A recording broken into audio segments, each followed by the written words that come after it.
Welcome to Teacher Talks. I'm Maria Keffler. And I'm Erin Brewer. And what is our topic today, Maria? Well, today we're going to talk about the gender industry. That's a term we throw around a lot. And I know you and I have both been asked, why do you call it a gender industry? What is the gender industry? And I think you can probably take it from here and give a good definition. I like the term gender industry. A lot of times we're trying to figure out who is it that we're fighting here? Who is behind all this? What is happening? And as easy it is to want to go after specific activists, I really believe that the vast majority of people who are advocating for transgender rights, so-called transgender rights, are good-hearted people who have been misled by the gender industry. And when I say gender industry, what I mean is this huge infrastructure of big pharma and big business that's making so much money off of these transgender medical interventions, as well as activists who have a certain nefarious agenda, which is breaking up the family. If you look at the heart of the transgender ideology, ultimately it's about breaking up families and sterilizing children. So I think it's good to, rather than kind of go after activists, specific activists, and say, the activists are the problem. I think it's better to really think about this as an industry that is actively working to undermine parents, that's actively working to harm children, that's actively working to undermine our society as we know it. And it's not coming from a place of tolerance and love. It's coming from a place of, really feeling like this is the enemy. They're going after us. We need to fight after the enemy rather than after specific individuals. How do you think of the gender industry, Maria?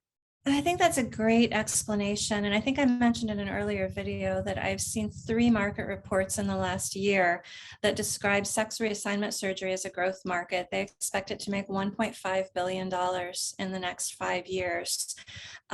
That's unconscionable, and it really points to the fact that this is a greed-based system.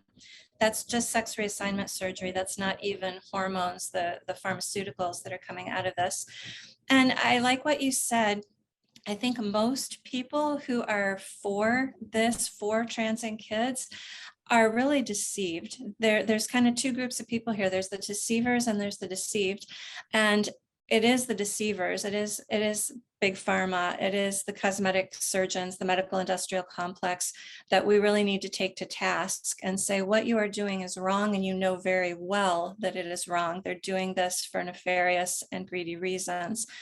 But if you question whether that's true or not, if you question whether the ultimate goal of this is to sterilize children and break up families, you only have to look at the results. You only have to look at what is happening.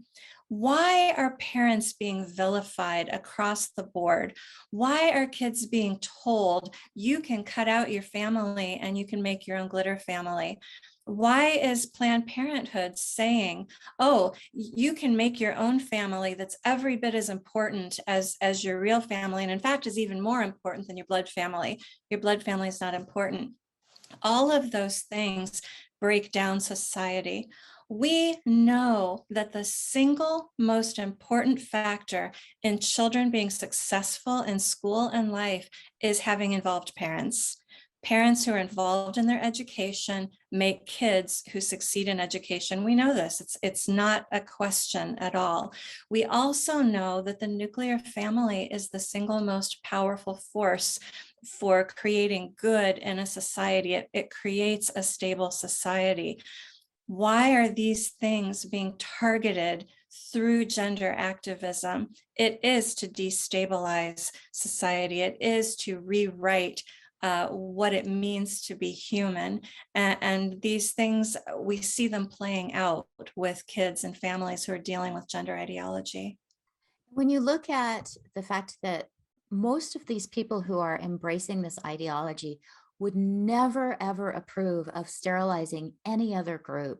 But for some reason, in this case, they're advocating not just sterilization, but the use of really harmful interventions. These are people who would most likely fight against, if they found out another group was being sterilized, they would be up in arms.